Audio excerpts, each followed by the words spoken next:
Welcome. My name is Vicki Shane, and I am the Worship Associate this morning. I am part of the team that is working to live stream this service to you wherever you may be.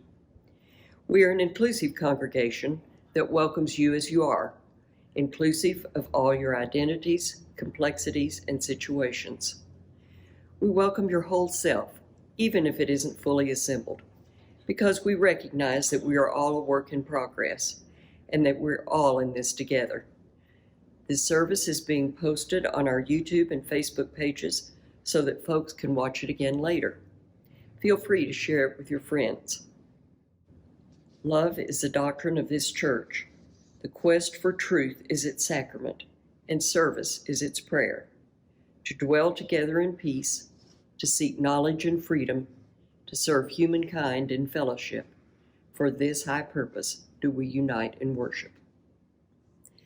May the light we now kindle inspire us to use our powers to heal and not to harm, to help and not to hinder, to bless and not to curse, to serve you, Spirit of freedom.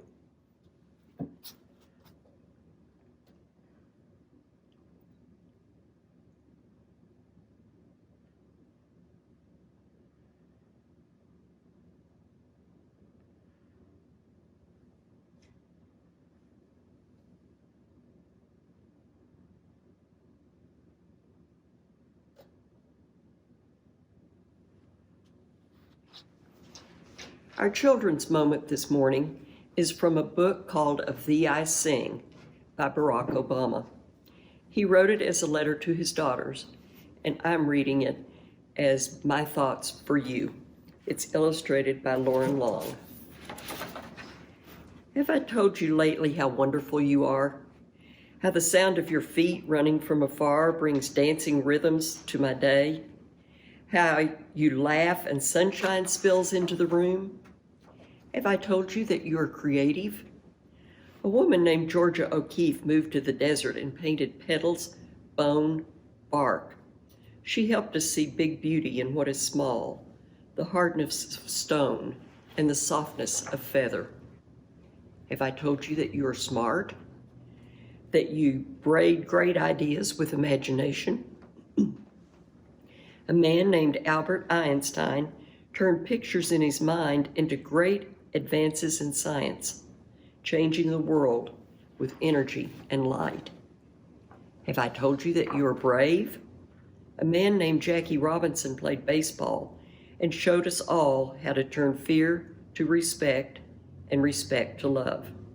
He swung his bat with grace and strength of a lion and gave brave dreams to other dreamers. Have I told you that you are a healer? Sitting Bull was a Sioux medicine man who healed broken hearts and broken promises. It is fine that we are different, he said. For peace, it is not necessary for eagles to be crows. Though he was put in prison, his spirit soared free on the plains, and his wisdom touched the generations. Have I told you that you have your own song? A woman named Billie Holiday wore a gardenia in her hair and sang beautiful blues to the world, her voice full of sadness and joy, made people feel deeply and add their melodies to the chorus. Have I told you that you are strong? A woman named Helen Keller fought her way through long, silent darkness. Though she could not see or hear, she taught us to look at and listen to each other, never waiting for life to get easier. She gave others courage to face their challenges.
and I am thine. I rest in thee, Great Spirit, come and rest in me.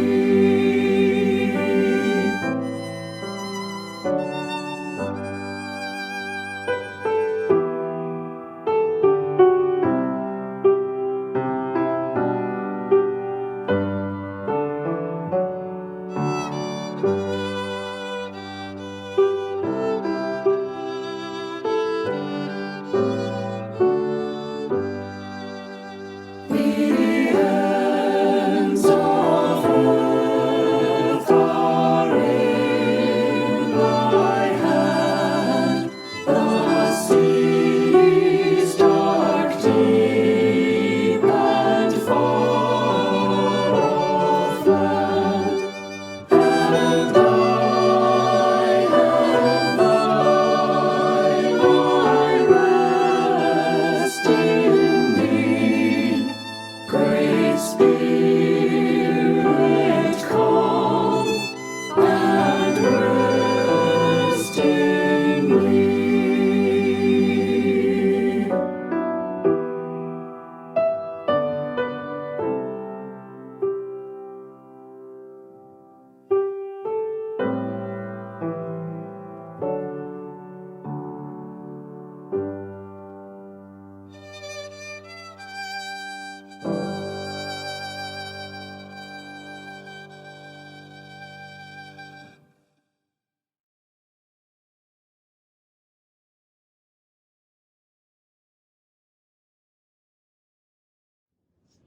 Please join me in a moment of silence while we meditate or pray.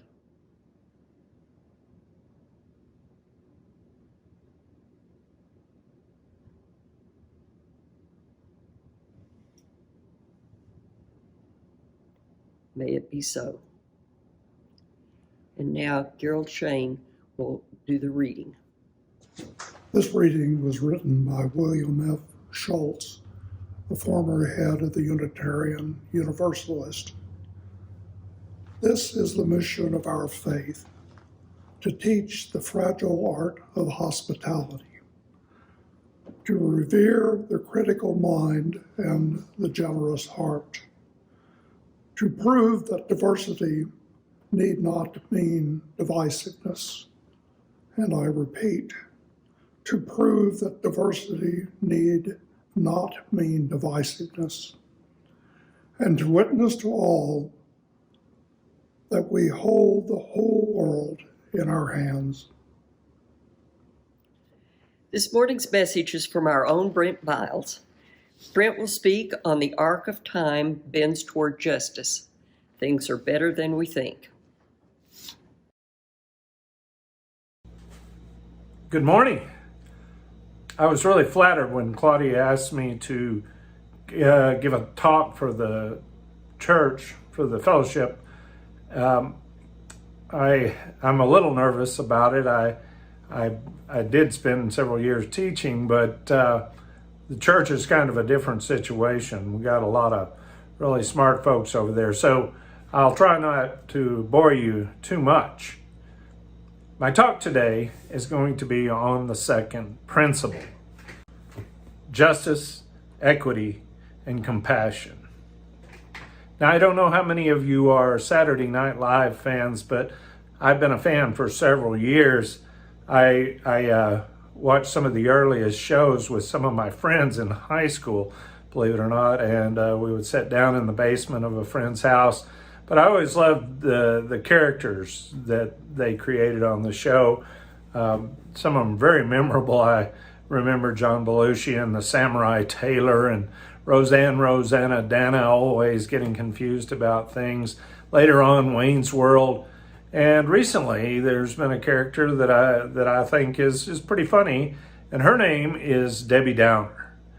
Now, I would love to show you one of the clips from the show, but I don't believe that we can do that without getting blocked by YouTube. But let me just describe one of those scenes for you. In one scene, Debbie is at this amusement park, a place like Disneyland or something, and the family, she's with a family, Debbie's part of the family, and they're all sitting around this table ordering food, and the father says, "Oh man, I'm so pumped to ride this roller coaster," and the rest of the family are like, "Yeah, me too, yeah, Dad, let's ride it, yeah," and then one of the daughter or the wife or somebody says, "Oh, and I just love those characters. I love the way they have people like Snoopy, and I was outside and I got a big hug from Tigger. Oh, what memories, what memories!" And they're like, "Oh yeah." And then the camera pans over to Debbie Downer, and she says, "I hear Roy's not doing so well." And the family's like, "Roy? Debbie, who's Roy?" "Roy of Siegfried and Roy. I hear he was mauled by a tiger and he's fighting for his life." And the trombone is wah, wah, wah. And the whole family is like, they were having a great time, and now Debbie has brought them down. She's done it again.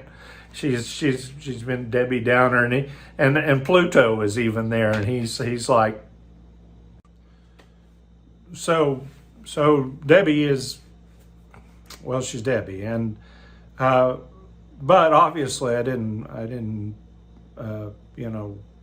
plan to talk about Saturday Night Live in my talk this morning, but I do want to say that sometimes that voice, that person who brings up the negative thing, they have a point, and I think, I could be wrong, but I think that in recent years, some of the progress that we have seen in some of our humanist movements is because people have become more willing to talk about these uncomfortable truths. They haven't said, in the past, maybe for the sake of, for whatever reason, expediency, whatever it happened to be, they wouldn't speak out. And nowadays, people are more bold. They're willing to say, hey, we should treat people who make different lifestyle choices, or people, migrants. We should speak out about their situation, climate, all of these different issues. People have begun to speak out about, and the voices against these things, for whatever, which don't make much sense to me. They've been talking loudly about their thing, and so I think it's important that we get out there too, that we have our own curmudgeons, because on the other side, they certainly have their curmudgeons, are willing to sit there and tell you a host of things. You know what I'm talking about. But as for humanism, as for that second principle, there were some things that some different sources that I've thought about over the years, and I wanted to include with this video. Claudia asked me to include a reading in this, and so the reading that I've chosen is actually the preamble for the United Nations document on human rights, and so I'm going to read that or part of that for you, and I'll do that as quickly as I possibly can, and I'll put it up there on the screen for you as well. So here it is. Whereas recognition of the inherent dignity and of the equal and inalienable rights of all members of the human family is the foundation of freedom, justice, and peace in the world. Whereas disregard and contempt for human rights have resulted in barbarous acts which have outraged the conscience of mankind, and the advent of a world in which human beings shall enjoy freedom of speech and belief, and freedom from fear and want has been proclaimed as the highest aspiration of the common people.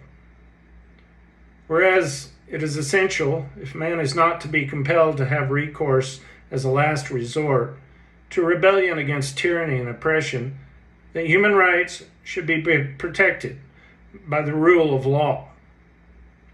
Whereas it is essential to promote the development of friendly relations between nations. Whereas the people of the United Nations have in the Charter reaffirmed their faith in fundamental human rights, in the dignity and worth of the human person, and in equal rights of men and women, and have determined to promote social progress and better standards of life in larger freedom. Whereas member states have pledged themselves to achieve, in cooperation with the United Nations, the promotion of universal respect for and observance of human rights and fundamental freedoms. What do you think? Father Biles? Padre Biles? Or maybe something arch, with the hat. And there, no.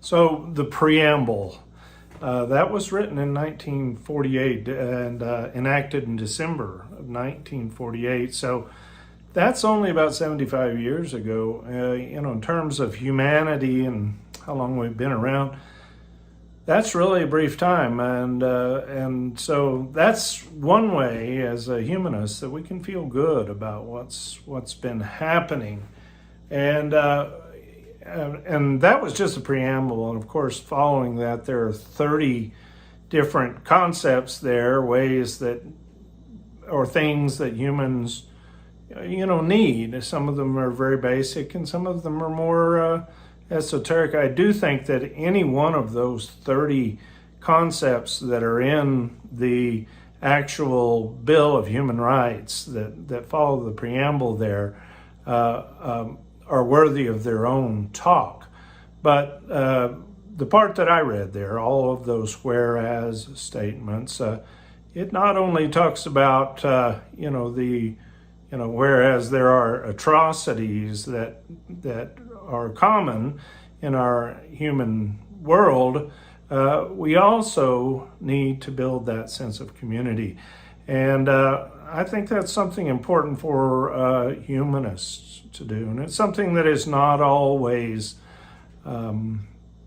what's the word I'm looking for? It's not always natural for humanists to want to form a community, because we are kind of questioners. We're people that sort of call almost everything into question and sort of get everybody to work as a team. It can be hard, but we can take heart, because a lot of these ideas, because of the UN, and also because of this other thing I was talking about, where people are more bold to speak out, has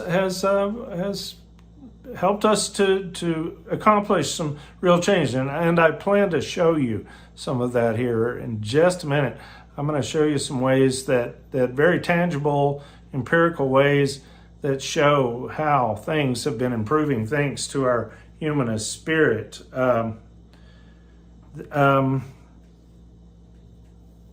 Following World War II, since we're talking about the UN here for just a second, I think that these concepts that were written into that preamble came off of an increased awareness of how terrible humans can treat each other, of course, because World War II was terrible, and people kind of woke up there, they were, and that's a word that we're hearing more and more now, woke, but what we're hearing, the ways that we're hearing that is from these kind of more authoritarian voices. And I think as humanitarians, if we want to keep winning, we're going to have to be sort of as tough and as loud and even maybe sometimes as unpleasant as some of these authoritarian voices have become. And I think globally, you are actually seeing kind of a comeback of some of these authoritarian ideas. I shouldn't talk too much about politics, but I think, places like Brazil, even Great Britain, with what's his name, Johnson over there, Bolsonaro there in Brazil, and of course, that guy we had here in the United States, all of those are authoritarian figures. I mean, there's just no two ways around it. These are guys that are willing to say, it's my way or the highway, and, I'm not even going to pretend to be nice to you about that. But anyway, so we've got to get our curmudgeons together. We've got, in fact, we need more than just one or two curmudgeons. We need a whole army of our own curmudgeons to sort of march against them. And one good thing about that is that a lot of times I think we are right. I mean, they may think they're right, but I think there's got to be a little edge of uncertainty in that, because a lot of times the stuff they talk about is, as well as I do, it's ridiculous, some of the things they talk about. I mean, anyway, I won't get into specific issues, and I'm certainly I dwell too much on politics as it is. So anyway, I've been promising you to show you some tangible empirical evidence that we've seen some positive growth in our things. And but before I do, I want to talk, I've got that later here. So anyway, here we go. So let's talk first about hunger. Other than the need for clean water, what is the most important thing that people need? They need to eat. And I bring this one up first because I think this is a point where the curmudgeons among us need to really start screaming their heads off about climate change. There's a disturbing trend in world hunger that's just beginning to rear its ugly head, and that's due mainly to drought and the decrease in arable, usable farmland. But there is good news here. Since 1970, in case you aren't aware, the population of the Earth has practically doubled in size. We went from about 4 billion in the early part of the 1970s, and now we're well over 8 billion on the planet. So that's a staggering increase in world population. But at the same time, if you look at the chart here, notice that all of the lines, I don't know how much of it you can see really, but notice that all of the lines are trending downward. And so at the same time as the population of the Earth has been increasing drastically, we've seen decreases in the percentage of undernourished populations. The yellowish line in the middle there is the world average, and that's gone from about 20% undernourished to 10%, and that's just since 1991. So if you look at the top there, sub-Saharan Africa has had a really giant increase. But if you look at the very tail end of that line, starting in 2015, you can see the nutrition worldwide, malnutrition is inching its way back up there. So even though humanism is winning here, even though we can say, hooray, we're doing better, there is cause for worry. So the curmudgeons need to, like I say, we need to start screaming our heads off about this thing of climate change. And, there are people out there trying to do something about that. And then it seems like there are some people that are equally as determined to prevent those changes. They want to put their money into what I think are useless things. We don't need to be building, in my opinion, don't need to be building a bunch of weapons. We need to be trying to build solar power and things like that and get this drought and ways to get water into our arable farmland and things like that. And why we're not doing it, well, that's that authoritarian versus human thing that I've been talking about. So anyway, hunger, a net positive since the 1970s, huge population increase, and at the same time, a big decrease in undernourished populations. Next, I have a quote for you here. This says, since 1990, 2.6 billion people have gained access to an improved drinking water source, one that is designed to protect against contamination. But in 2015, 663 million people, 1 in 10, still drank water from unprotected sources. Huge inequalities persist between and within countries. Almost half of people's drinking water from unprotected sources live in sub-Saharan Africa. 8 in 10 live in rural areas, and there are large gaps between the richest and the poorest. And this is a quote from the World Health Organization, despite the typo that is mine. But I looked for a graphic on this, but if you look at the one important number here, I think is this 2.6 billion since 1990. Remember, I said this is all happening in the last 30 years. So this is a significant decrease in the number of people that don't have dependable drinking water. So again, the big win, I think you have to say, for us curmudgeons, for us humanists. I don't think it's really fair to call humanists curmudgeons, but I do think that a lot of what we've accomplished has come because people have gotten bold. They've decided to speak out. And water is one of the biggest ways, the most important ways that we have seen a real improvement. We need to keep it up. And we need to get that last 663 million people. We need to get those folks some clean water. The next graphic is about human trafficking, slavery, human trafficking. Firstly, I'll say that this is a really difficult problem, and since we're in the USA, it's one that we don't always see a lot of.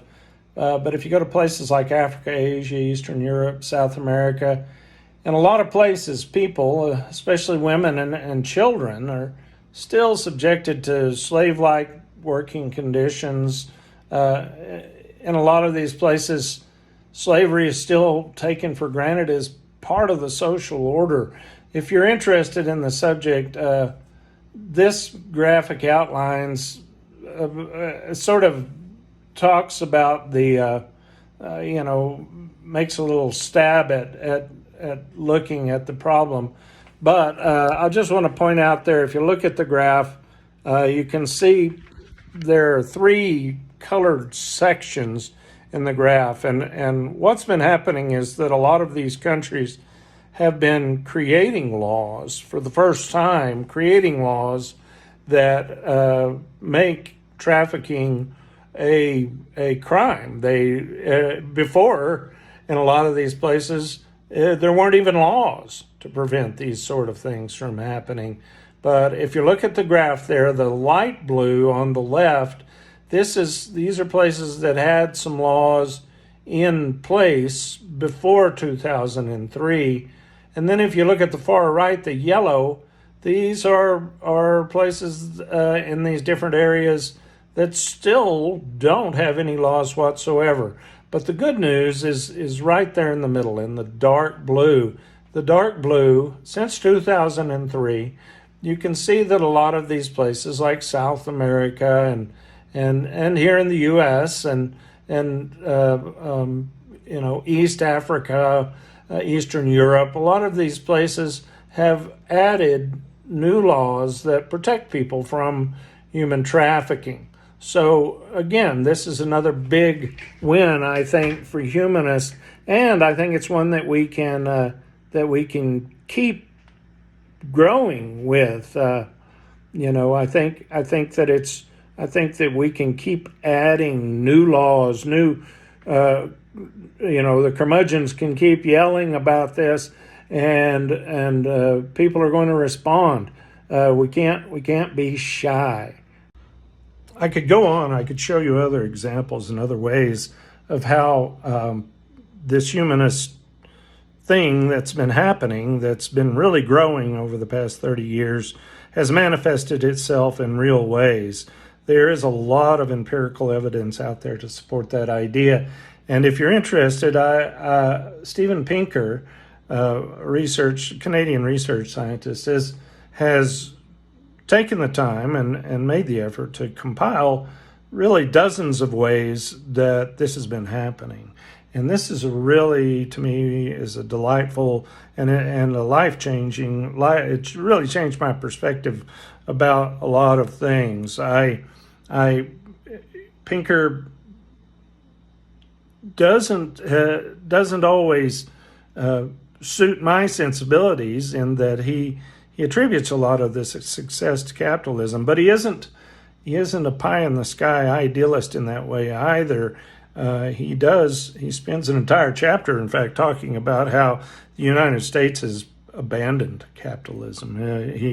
He's very harsh on the current situation where we've devolved into a sort of oligarchy in our nation. So the guy is very bright and very insightful, and he has a ton of empirical evidence in his book Enlightenment Now, and I would recommend some of his other books as well. So this is an author that I think you should be aware of. So I know I've already probably talked for too long here, but I just want to leave you with one last thought.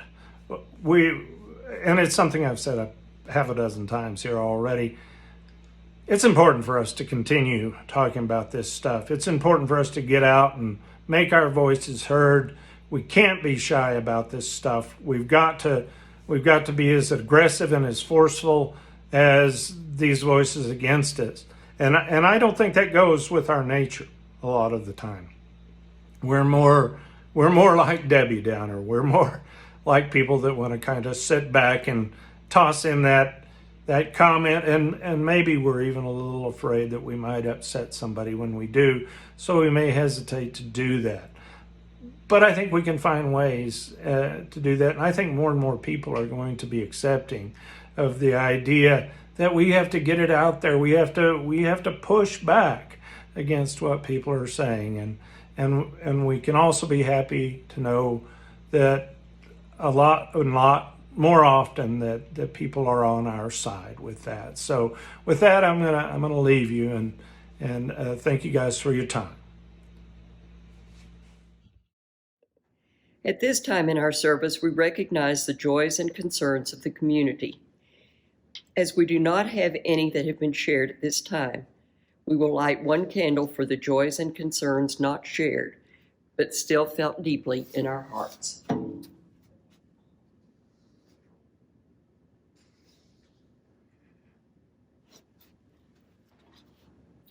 Usually at this time in our service, the congregation makes its financial offering. If you have made a pledge or would like to make a contribution, you can simply mail it to our office, or you can make it online. There is a donate button on your YouTube landing page and on our website, uuamarillo.org. On the home page in the upper right corner, you will find a blue donate button that will take you to a place where you can donate securely through PayPal. If you have made a financial pledge for this year, please keep your pledge. While we are not meeting in person, some groups are still meeting. Nothing Much Buddhist Group will continue to meet on Mondays at 7:30 p.m. using Zoom. Please check their Facebook group for more information. On Sunday mornings at 10 a.m., the Knowledge Seekers group meets at the fellowship. Masks and social distancing are required. We extinguish this flame, but not the light of truth, the warmth of community, or the fire of commitment. These we carry in our hearts until we are together again.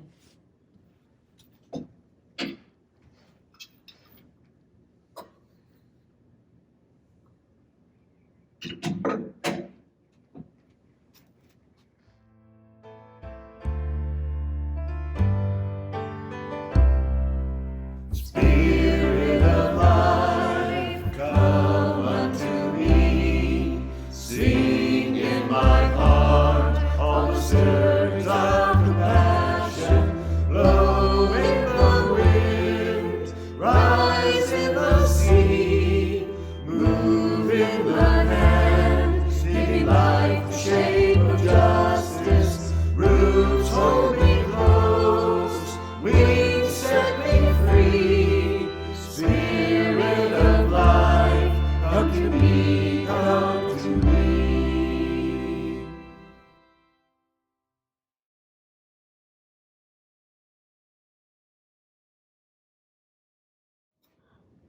May the fellowship of this hour touch and move our lives until we come again together.